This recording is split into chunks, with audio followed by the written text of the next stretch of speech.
In our world, there's no pain, no sadness, no real choice. The grid takes care of everything. It links all of us in this silent, perfect symphony of thought. We are all connected. We are one. We are happy. All the noise of individual wants, the static of disagreement, the sharp edges of a billion different people, that's all ancient history. The grid smoothed it all out. It gave us harmony. It gave us peace. And I believed in it, every last synchronized, perfect moment of it, until the day it all just stopped. The perfect day, my morning, like every morning, started with a pulse. Not from my heart, but from the grid. It was this gentle push of energy, a data stream that got my day started at the exact same moment as the other 9 million people in the city. My feet would hit the floor at the same microsecond as my neighbors. The water from the tap, perfect temperature every time. My nutrient paste came out with the exact number of calories I needed for my daily. My thoughts weren't really mine, if that makes sense. They were more like placid streams of shared data. Asterisk, the weather today is a pleasant 22 degrees. Productivity in sector gamma is up by 0.2%. Today is a good day. They weren't my observations, they were just facts. The grid's facts, flowing through me. The commute was like a silent ballet. Transports just glided through the city on these invisible tracks. Crowds moved through terminals with this fluid, hive-like grace. Nobody ever bumped into anyone. Nobody rushed. Nobody ever looked at another person with anything other than a calm neutrality. I mean, why would you? We were all part of the same mind, living the same reality. Looking into someone else's eyes would be like a drop of water trying to talk to itself. It's just redundant. I got to my workstation. Data sorter, designation 7 Delta. My job was to watch and approve patterns of information flowing through the city's networks. It was a job that didn't require any thought, just my presence. The grid guided my hand, flagging things I never had to understand. I was just a neuron in a giant city-sized brain, firing when I was supposed to. And I was happy. Then it happened. It didn't start with a thought, but a feeling.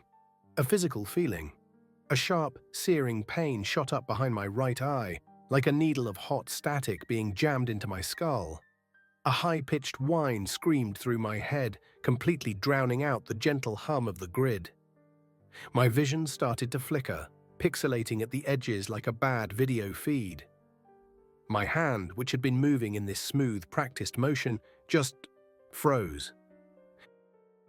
And for the first time in my life, a thought that was 100% my own tore through the silence. Asterisk, what is happening to me? And then, nothing. The hum of the grid, that constant companion, the very background noise of my reality, it was just gone. The unraveling. The silence hit me like a physical blow. It was huge, empty, and absolutely terrifying. For a second, I thought I was dead. But then I looked down at my hands. They were trembling. My own heart was hammering against my ribs, a chaotic rhythm I'd never been allowed to feel before. I lifted my head and looked around the massive sorting floor. Everything looked the same, but the way I saw it had completely changed. The guy across from me, 8 Beta, was still working, but his movements, which always seemed so graceful, now looked jerky, unnatural, like a puppet. His face, which I always saw as serene, was just blank, an empty mask. I could see the strings. We were all puppets, and someone or something had just cut mine. Panic and nausea washed over me. I had to get out. I stood up, a clumsy, awkward movement that felt like learning to walk for the first time. Nobody noticed. Their heads were all tilted at the exact same angle, eyes glued to their consoles. They weren't ignoring me. I just didn't register.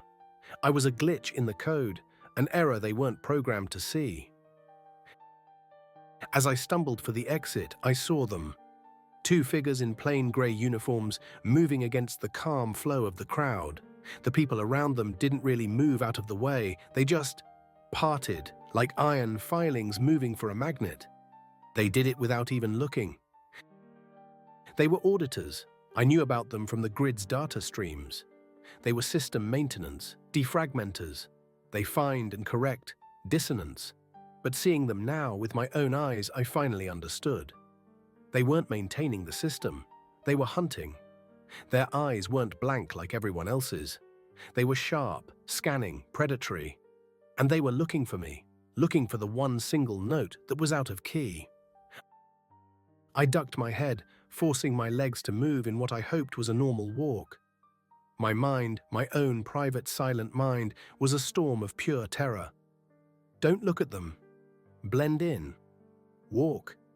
Just walk. Having a secret thought was a revelation, a superpower I had no idea how to control. Every terrified thought felt like I was screaming in the silent city, turning myself into a beacon for the hunters.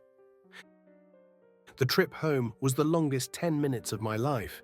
I had to consciously think about putting one foot in front of the other, about keeping my breathing even, about smoothing the panic off my face.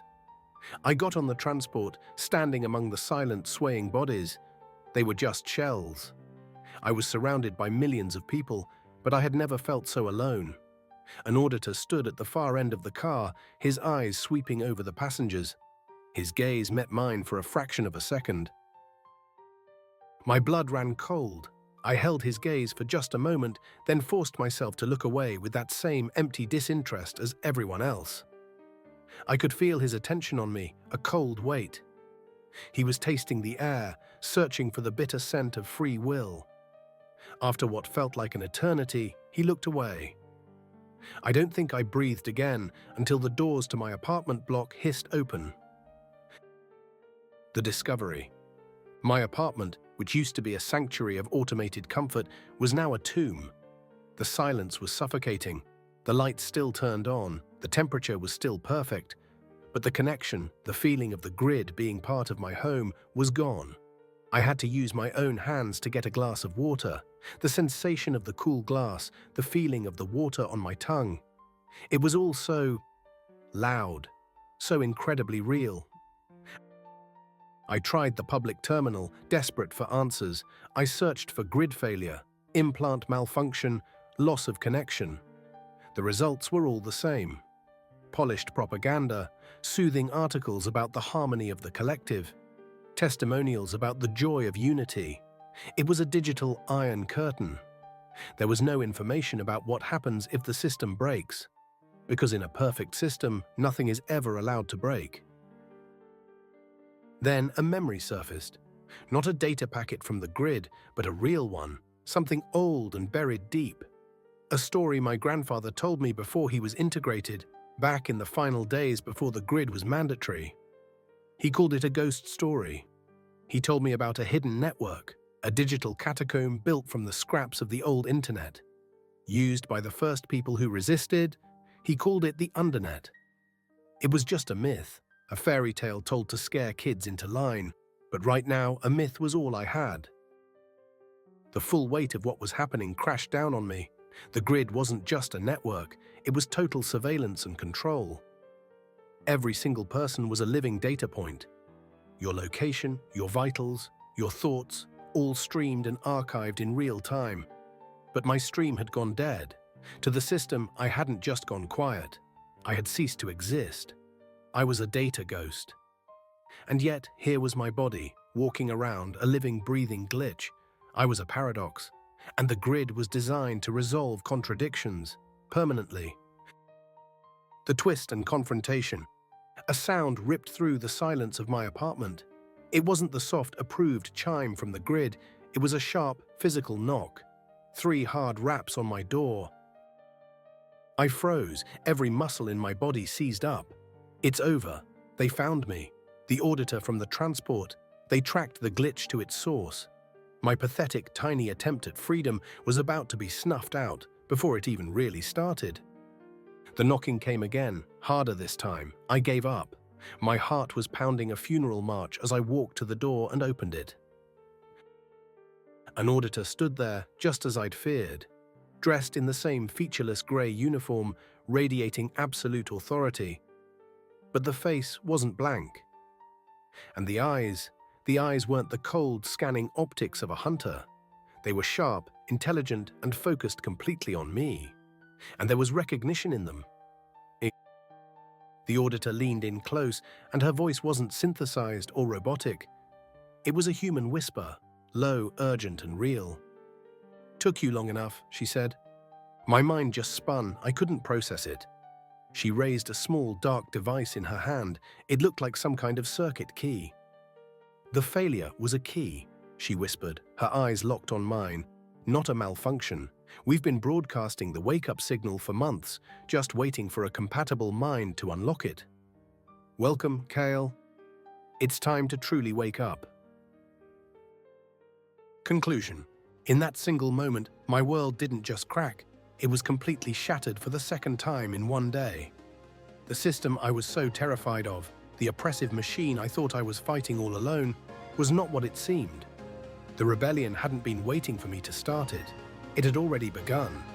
And I was just its newest, most clueless recruit. The very people I thought were hunting me were actually my saviors. If you want to discover the secrets of the undernet and see what happens next in the fight against the grid, make sure you subscribe and click that notification bell. And let me know in the comments. If you had to pick one, would you choose blissful harmony or chaotic freedom?